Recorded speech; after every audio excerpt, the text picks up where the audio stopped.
25 and we will be celebrating the Christmas here. We're not gonna ski pero sa snowy land. So, may mga rafting, snow rafting, ganyan. Yung parang ginawa natin sa Sapporo. There is the ski area. Mas ano siya, mas mataas siya kaysa sa Sapporo. And mas malamig dito. And then they have cable car there.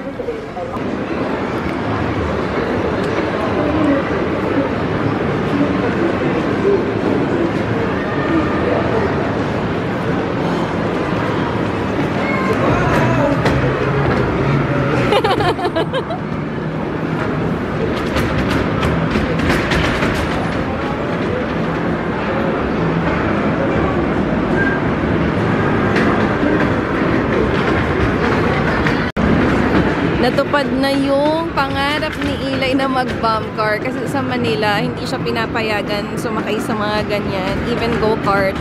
But dito, okay yung height niya. So, they're super happy niya. Eli, you say hi!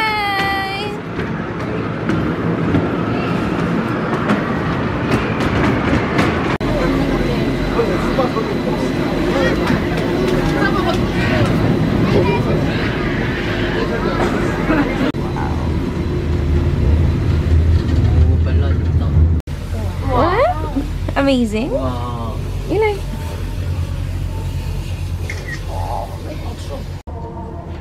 나처럼 원래처럼 일어나야죠 이거디랑. 앞으로 넘어지면 일어나기. Only. Eli, wait. Wait, only.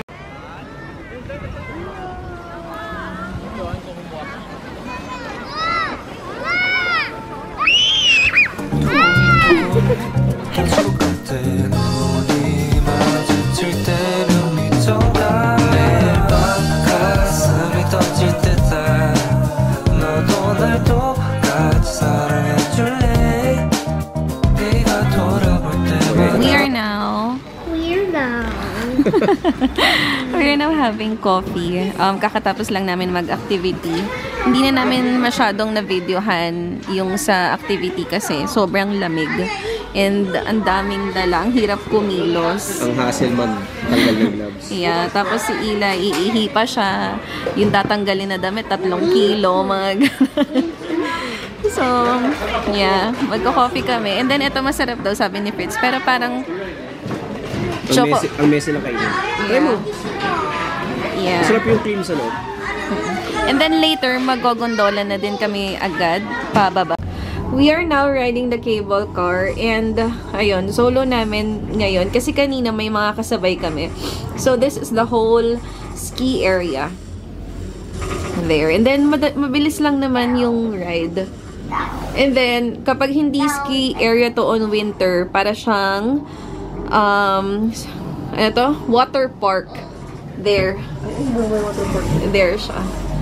Not sure if makikita siya sa video. Gusto ni Eli yung cable car, no? But there.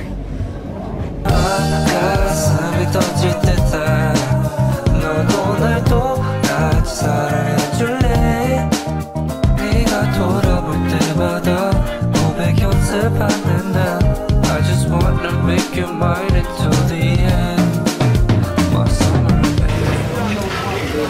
We're having our dinner dito sa may Myeongdong.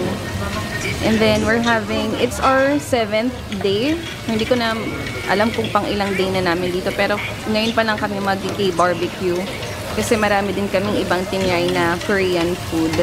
Anyway, magbubusan naman kami tomorrow. We still have 3 days para mag-explore pa ng food. But yeah, ito yung first barbecue namin dito sa Myeongdong.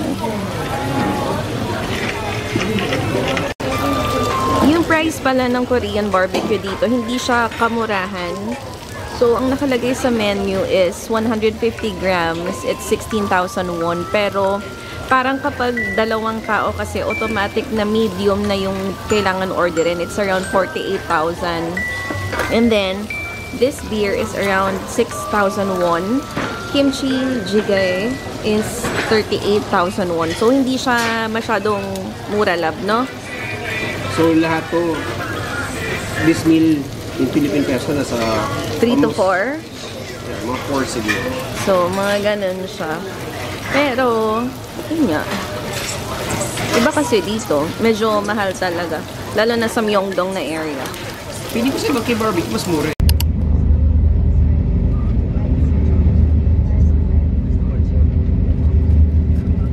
Hey! We're now in Busan and kakarating lang namin. Sobrang pagod sa biyahe kasi sobrang dami naming dalang bagahe. And ayan si Eli. And nagstay na lang kami here sa gilid ng Busan Station para hindi na kami magta-transfer or magko-commute papuntang sa may Hyundai Beach na area kasi it's an hour away pa here para convenient na rin sa amin. And then kasi after nito, 2 nights lang kami dito sa Busan. And then, sasakay na rin kami here ng cruise or ng ferry pa Fukuoka. So, if you want to, kung gusto nyo gayahin yung itinerary namin na Seoul, Busan, and then Fukuoka, I think convenient yung location ng hotel. And then, doon sa area na yan, dito, marami ng kainan. So, let's eat. Let's eat, Eli? No. Let's eat! Come on! Let's eat, Papa? Yes, I'm starving. Okay, come on. Yay! Okay, sige, may iwan ka dito. Sige, you play. We are staying pala in Toyoko Inn. It's a Japanese hotel. So, expect nyo na Japanese standard siya. So, ito yung bed. Japanese standard. Tapos may view. Maganda yung view. Yung Busan Station and then yung port. Tapos may desk. And then expect a Japanese. Then na standard na bathroom. So, intelligent toilet bowl. And then, ano to? Bathtub. Yan. So, cute lang siya. For 2 nights lang naman kami here. And then, hindi ko napansin na may free breakfast pala yung nabuo. What time do you breakfast? 6:30 to 9:30 a.m. Maaga lang yung check-out. 10 a.m. And then, if you want to extend 1 hour, every hour, 11,000 won yung additional. So, this is the area. Mas dito, mas warmer, mas pleasant yung weather. Bearable yung lamig. Let's go. Let's go. So, nung nasa Seoul kami, hindi kami masyadong nakakapag-vlog. Ito lang yung lamig na gusto ko. Ayoko nung... Oo nga eh. Nung nasa Seoul kami, hindi kami masyadong nakakapag-vlog kasi sobrang lamig na hindi kayang magtagal nung kamay mo na nakalabas. So, kailangan kahit may gloves, malamig pa din siya. Mas malamig actually sa Seoul, no? Compared to... Mas malamig sa Seoul kaysa sa Hokkaido. Hindi, feeling ko mas malamig sa Hokkaido kasi sa Hokkaido nakatatlong heat tech ako eh. Kaya siguro ganun. Sa Seoul, isa lang sinusot. Ako naman, same. Pero iba yung lamig dito doon sa Seoul. Sharp yung lamig niya. Dito, very pleasant. Ang sarap lang ng lamig. Sobra naming gutom. Like, nagising ako kanina around 6 a.m. para mag-pack. And then, hindi naman tayo nag-lunch no? Breakfast ko, milk. And then, eto na, yung lunch namin. It's around 5 p.m. Local time. 5 p.m. So, super gutom namin. I ordered jampong, si Fritz tangsuyuk, rice, and yung black bean na sauce, tapos egg. So, etong restaurant na to, nakalagay yung mukha ni Chef Bake. So, yeah, we'll see if masarap. And then, ang sarap ng lamig dito sa Busan kasi hindi mo na kailangan mag-gloves, hindi mo na kailangan ng patong-patong na damit. Very pleasant yung lamig niya. Parang autumn. Yun. So, yun lang. We'll eat muna. And then, yung view, hindi na kami lumayo ng kakainan. Ito na agad. Alan? Christmas tree. Yeah, so ito na yung Busan Station. And then, dito lang sa gilid yung hotel namin. Very convenient. So, this is our food. We have jampong.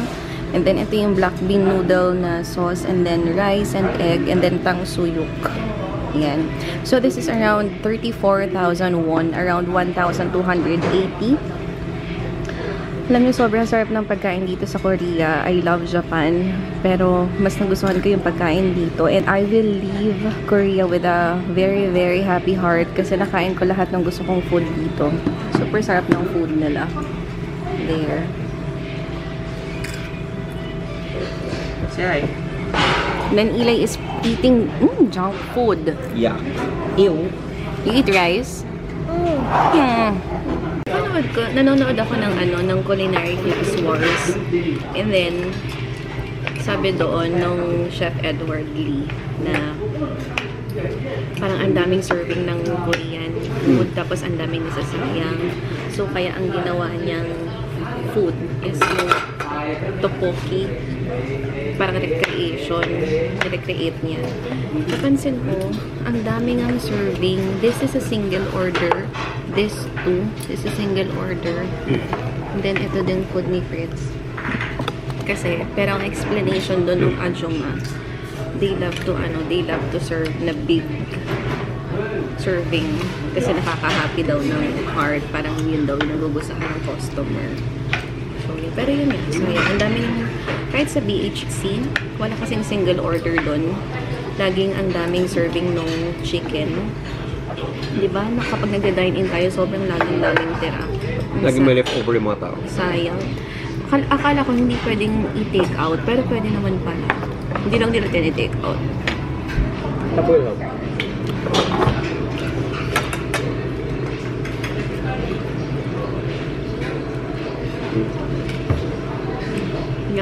Yummy. Dito pala kami kumain. Yan, sa restaurant na to. Tapat lang siya ng Busan Station. Ito yung Busan Station. Tapos sa tawid lang kayo. Then, katabi siya ng Paris Baguette. Try nyo yung tangsuyuk. It's very, very, very good. Sarap siya. And then, I'll get some coffee lang dito sa Paris Baguette. Kasi, last 2 nights na namin and hindi pa kami nakakapag, coffee shop hunting. So, let's try at least itong Paris Baguette. And then, tomorrow, etong Atusam place. There. May ganito naman na sa Philippines, pero hindi ko sure kung mas maraming option dito ha. Kasi hindi ko naman ine-explore yung sa Philippines. But, ayan siya.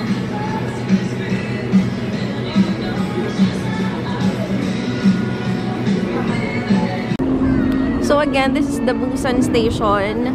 Tapos yan, pwede kayo mag-picture dyan. Dami nagpipicture. And then, this is our hotel. Hotel Toyoko Inn. Nakaka-miss ang Japan. But we'll be there in 2 nights.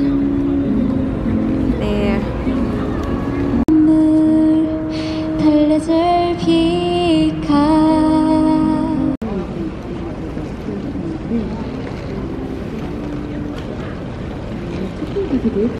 Here kami ngayon sa Dunkin Donuts. Hindi ako nakakita ng Mr. Donut dito in the store, pero puro Dunkin Donuts. Anong kukunin mo? Guangali Beach Salt. Oh! Parang ito ang kunin mo. Sa'yo yan. Busan signature? Ay, ayoko. Ikaw ang kakain na. Hindi ako kakain. Ayoko yan. Ayoko. Cookies and cream ka? Ito oh. Si Fred sobrang hilig yan sa matamis, sa donuts. Gusto ko yung chocolate sana doon. Kaso puro chocolate na yung kinuha mo. So, eto na lang nga ako. Sige. This one. Ang galing ng Dunkin Donuts nila dito. Ang daming pagpipilian. Parang sa Paris Baguette, may salad, may sandwich, and then may cakes. And yung nasa dulo is, this one is cheesecake. Okay. We're back in the hotel. So, what do you think about Busan and Seoul? Seoul muna, ako muna. Hindi ko in-expect na sobrang laki niya. Na sobrang laki niyang city. Na akala ko from Hongdae to Myeongdong, as in, konti lang yung travel distance. Magkakalayo pala sila. I mean, not sobrang layo, pero hindi din sobrang lapit. Pero, Metro Manila with less traffic. Pero nagka-traffic din dito. And then, ano ba? Yung transportation nila dito, bus and train, maganda din. Kasi, hindi ko sure kung maganda lang yung mga location ng hotels namin. Pero, alam mo yun, pagtawid, nandun na agad yung elevator to accessible siya. Yeah, to train station. Very accessible siya. And then, ano ba? Seoul. Ayun, malaking city siya. And, I think, mas little bit expensive yung food dito sa mas mura talaga Korea. dito. Mas mura? Mas mahal? What do you mean? Mas mahal yung food. Mas mahal yung food compared feeling to ko Japan. mas mahal to Japan. Mas mahal dito kumpara sa Japan. Kasi lalaki ng serving eh. Yeah. Malaki yung serving Mura sa ng Japan. food. Oo. And then, Busan, malamig din. Pero not as cold as Seoul. And then, feeling ko mas mababait yung mga tao dito sa Busan. Mas approachable sila. And then, Province eh. sa Seoul, mabait din naman eh. Kasi, mabait naman sila. mahilig sila sa bata. And then, kapag kailangan mo ng assistance, kahit hindi ka manghingi ng assistance, bibigyan ka nila ng assistance. Yung mga opa, binubuhat nila yung stroller ni Eli pag wala kaming makitang elevator sa pababa, binubuhat nila yung stroller ni Eli. Yeah. What else? Ako I like Busan. Kasi I think it's easier here if you're a local dito. Ako personally, I would prefer to Kasi yung weather.